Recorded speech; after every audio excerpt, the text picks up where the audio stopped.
بسم اللہ الرحمن الرحیم نحمده ونصلی ونسلم علی رسولہ الکریم اما بعد فاعوذ باللہ من الشیطان الرجیم بسم اللہ الرحمن الرحیم قد افلح المؤمنون الذین هم فی صلاتهم خاشعون صدق اللہ مولانا العظیم۔ محترم سامعین، اللہ تبارک و تعالیٰ نے انسان کو اپنا خلیفہ بنایا۔ حضرت آدم علیہ السلام کو اللہ تبارک و تعالیٰ نے پیدا فرمایا، اور آپ کو اللہ تبارک و تعالیٰ نے اپنی خلیفہ کے عظیم منصب سے سرفراز فرمایا۔ انی جاعل فی الارض خلیفہ کا خطاب آپ کے متعلق ہوا، اور انسان اللہ تبارک و تعالیٰ کی صفات کا مظہر بھی ہے۔ ان اللہ تبارک و تعالیٰ نے انسان میں وہ خوبیاں رکھی ہے، وہ کمالات رکھے ہیں، اگر انسان اس کے کمال کو حاصل کرے، اپنے آپ کو رذائل سے صاف کرے، تو اللہ تبارک و تعالیٰ کی صفات کا مظہر بن جاتا ہے۔ اللہ تبارک و تعالیٰ نے بہت سارے مخلوقات پیدا فرمائی ہے، تعداد اللہ تبارک و تعالیٰ کو معلوم ہے۔ امام ابن کثیر رحمہ اللہ نے بیان کیا ہوا ہے اجمالاً کہ جو مخلوقات کی بڑی انواع ہے نا، بڑی بڑی مخلوقات، وہ 1000 قسم کے ہیں۔ وہ فرماتے 400 جو ہے، 400 قسم کے مخلوقات اس کائنات کے اندر وہ خشکی میں ہے، اور 600 قسم کے مخلوقات جو ہے وہ پانی کے اندر ہے۔ لیکن یہ ایک اجمالی اس کا بیان ہے، کافی پہلے کہ اس کا تحقیق ہے۔ جدید دور کے مطابق کی تعداد بہت زیادہ ہے۔ جو آج کے دور میں سائنس جو کہتی ہے مخلوقات کے بارے میں، حشرات کے بارے میں، انواع اقسام جو پرندوں کی ہے، درندوں کی ہے، چرندوں کی ہے، تو وہ تو ہزاروں سے اوپر ہے، بہت بڑی تعداد میں ہے۔ لیکن بہرحال اللہ تبارک و تعالیٰ نے مخلوقات کے اندر جو سب سے شرف بڑا عطا فرمایا وہ انسان کو عطا فرمایا۔ اشرف المخلوقات انسان ہے، اللہ تبارک و تعالیٰ نے اس کو شرافت سے نوازا ہوا ہے۔ پھر انسان کی جو خوبیاں ہے وہ اللہ تبارک و تعالیٰ کے ہاں کچھ ایسے حالات اور کچھ ایسی کیفیات کے ساتھ ہوتی ہے جس میں عقیدے کا بنیادی اہمیت ہے، اور عقیدے کے بعد ظاہر بات عبادات کا معاملہ بھی ہے، معاملات میں بھی۔ دین ایک مکمل دین ہے، اور کامیاب وہ شخص ہے جو دین میں پورا کی پورا داخل ہو جائے۔ رب کریم کا ارشاد گرامی ہے نا، تو ادخلوا فی السلم کافہ، اس سلامتی والے دین میں پوری کی پوری داخل ہو جاؤ۔ حضرات صوفیہ کرام نے جو انبیاء کرام کا مشن ہے نا، 3 اہم چیزیں، جس میں ایک تو ان کا تعلیمی کتاب اور حکمت ہے، اور دوسرا جو ہے وہ تزکیہ اور تصفیہ ہے، تزکیے کا کام کرتے ہیں۔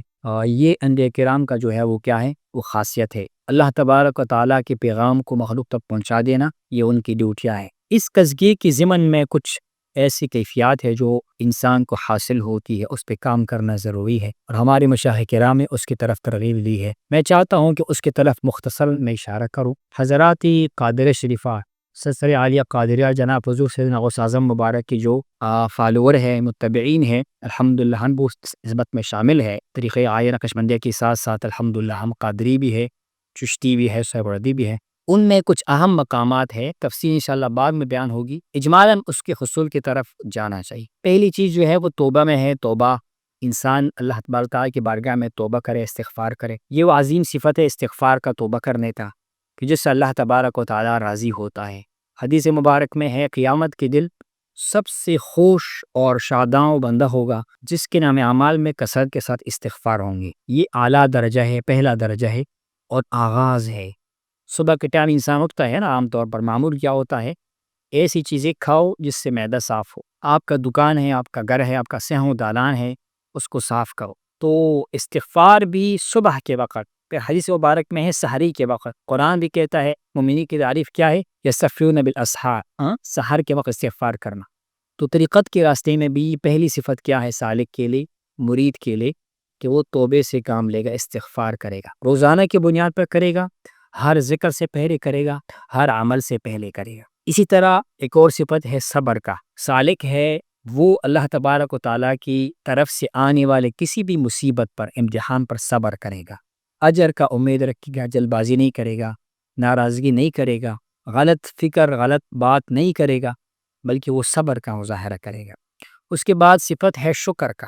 قرآن نے کیا کہا، شکر کرو گے نعمت کو میں بڑھاؤں گا، ناشکری کرو گے تو رب کے عذاب بہت شدید ہے، معاذ اللہ۔ تو شکر عظیم صفت ہے۔ حدیث مبارک میں ہے کہ جو بندہ کھانے کے بعد شکر ادا کرے، اللہ کریم اس کو اس بندے کی طرح ثواب عطا فرما دیتا ہے جو روزہ رکھ کر صبر کرنے والا ہو۔ تو شکر بھی بہت بڑی صفت ہے، ہر حال میں الحمدللہ کہنا۔ حدیث مبارک میں ہے جنت میں ان لوگوں کو سب سے پہلے بلایا جائے گا اللہ تعالیٰ کے بارگاہ سے کہ جو ہر حال میں غمی خوشی کی حالت میں رب کی شکر ادا کرنے والے ہو۔ اس کے بعد دو صفتیں ہیں، ایک رجا ایک خوف۔ رجا کا مطلب ہے امید، اللہ کی رحمت کی امید رکھنا۔ انسان ہمیشہ رب کی رحمت کی طرف متوجہ رہے، رب پر بہتر یقین رکھے، رب کی مغفرت کی یقین رکھے، اپنے آخری خاتمے کی بھلائی کا، جنت میں داخلے کا اس کو امید ہو اللہ تبارک و تعالیٰ کی بارگاہ سے۔ انا عند ظن عبدی بھی رب کریم فرماتے ہیں حدیث قدسی کے اندر، جو گمان میرے اوپر بندے کا ہوتا ہے میں ان کے ساتھ وہی سلوک کرتا۔ تو یہ امید رکھنا کہ رب بہتر فرمائے گا، خیر فرمائے، اور ساتھ ساتھ خوف، ڈر، کہیں اللہ کے عذاب میں نہ آ جاؤ، میرا قدم نہ پھسلے، اپنے عمل پر مغرور نہ ہو جاؤ، میرا علم میرے لیے حجاب نہ بنے شیطان کی طرح، میرا زہد میرے لیے حجاب نہ بنے، میرا کمال میرے لیے حجاب نہ بنے، غرور میں نہ مبتلا ہو جاؤ، تکبر میں مبتلا نہ ہو جاؤ، اسی طرح میرا عاقبت خراب نہ ہو جائے۔ انسان جو ہے اللہ تعالیٰ کی اسماء و صفات سے فیض دیتا ہے۔ ایک بندہ آگے عروج کرتا ہے، رب کا ایک صفت ہے حالی ہدایت دینے والے، اس سے فیض حاصل کرتا ہے، اس کے ہدایت میں پختگی ہو جاتی ہے، یہاں تک کہ کامیابی کی فہرست میں شامل ہو جاتے ہیں۔ اور کچھ لوگ ترقی کرتے ہیں، ظاہراً دین کی کام کرتے ہیں، علم والے ہوتے ہیں، ظاہراً وہ خدمتی خلق کرتے ہیں، لیکن اس کی کشش اس میں مضل کی طرف ہوتا ہے، معاذ اللہ۔ رب کریم کی صفت مضل ہے، انسان سے توفیق چھین پیدا، انسان گمراہ ہو جاتا ہے۔ تو انسان کو یہ ڈر، یہ خوف ہونا چاہیے اللہ کی پکڑ سے۔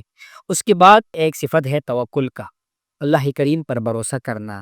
اسباب ہے لیکن اسباب سے محبت نہیں۔ آپ دنیا کماؤ، کاروبار کرو، لیکن دنیا کو سب کچھ نہ سمجھو۔ آپ علاج کرو، علاج میں شفا نہیں ہے، علاج میں شفا اللہ نے ڈالی ہے، اللہ کی مرضی ہے، شفا دیتا ہے نہیں دیتا ہے۔ آپ وسائل استعمال کرو، لیکن وسائل کے پیدا کرنے والے، اس میں تاثیر ڈالنے والے سے غافل مت ہو جاؤ، اور ہر حال میں توکل اللہ کریم پر کرنا یہ عظیم صفت ہے۔ رب کریم توکل کرنے والوں کو پسند فرماتا ہے۔ اور بہت بڑی صفت ہے، صدق کی صفت ہے، صداقت۔ انسان جو ہے وہ اپنے ظاہر و باطن میں سچا ہو، رب کے ساتھ اس کا معاملہ درست ہو، دنیا کے ساتھ معاملہ جیسی بھی ہو لیکن رب کے ساتھ وفادار ہو، مخلص ہو، صادق ہو۔ اگر رات کو بیٹھ کے مراقبہ کرے، فکر کرے، تو اس کے باطن اس کو گواہی دے دے، ضمیر گواہی دے دے کہ میری معاملات الحمدللہ بہتر ہے، انشاءاللہ میرا رب مجھ سے خوش ہوگا۔ میں کوشش کر رہا، ضعیف ہو، کمزور ہو اور تقصیر ہو، لیکن میں اپنی طرف سے کوشش کر رہا ہوں۔ ضمیر مطمئن ہونا چاہیے، انسان کے اندر فراست، حدیث مبارک میں ہے فراست سے ڈرنا چاہیے۔ اللہ کریم کی فراست سے مومن بندہ جو ہے اس کے نور سے دیکھتا ہے، یہ زندہ رکھنا چاہیے، اس میں بیداری ہونی چاہیے۔ تو صدق کی صفت، صدیقیت کی صفت، ایک تو ظاہری صدق، زبان کا صدق ہونا چاہیے، سچ بولنا چاہیے، عظیم صفت ہے، اور اس کے ساتھ قلبی صدق جو ہے وہ ضروری ہے۔ اور اس کے بعد جو ہے ایک صفت ہے محبت اور شوق کا۔ الفاظ مختلف ہے، محبت ہے، شوق ہے، شعراء کی زبان میں عشق ہے۔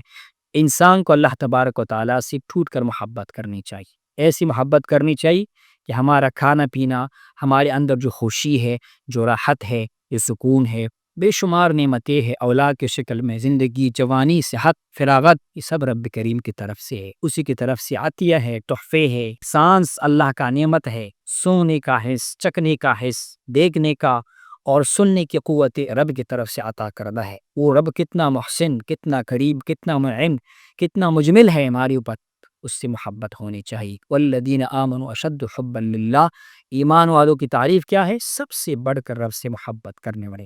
اللہ ہمیں محبت نصیب فرمائے۔ اور اس کے بعد جو ایک آخری صفت ہے 10ویں نمبر پر، وہ رضا کا صفت ہے۔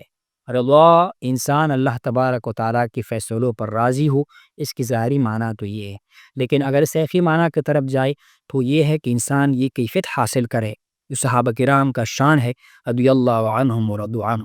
صحابہ کرام رب سے راضی ہے اور رب صحابہ کرام سے راضی ہے۔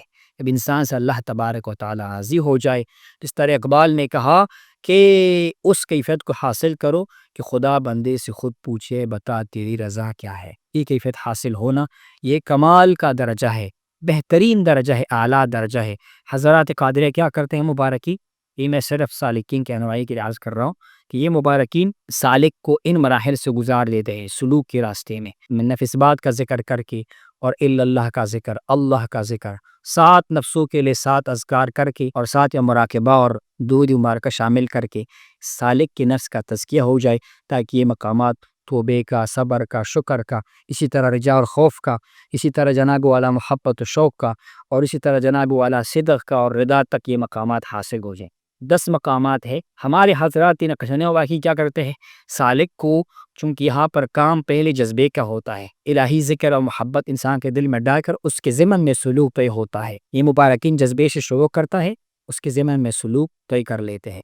تو ان کی یہ ہے کہ سالک کو اللہ تبارک و تعالیٰ کے تجلی صفات فعلیہ اور باقی جو صفات ہے ان کا فیض حاصل ہوتا ہے، اسماء و صفات کا، ذیلات سے آگے جا کر خود اسماء و صفات کا فیض، تو 9 مقامات اس میں طے ہو جاتے ہیں۔ رضا تک، رضا کو چھوڑ کے یہ 9 مقامات حاصل ہوتے ہیں۔ جب تجلی ذاتی حاصل ہوتی ہے اور سالک مراقبے کی حقیقت تک پہنچ جاتا ہے، جو کہ مراقبہ حقیقت کمالات نبوت ہے، اس کے بعد رسالت کا مراقبہ اور کمالات اہلیہ والعزم کا مراقبہ، تو سالک کو رضا کا مقام بھی اللہ تعالیٰ کے کرم سے حاصل ہو سکتا ہے۔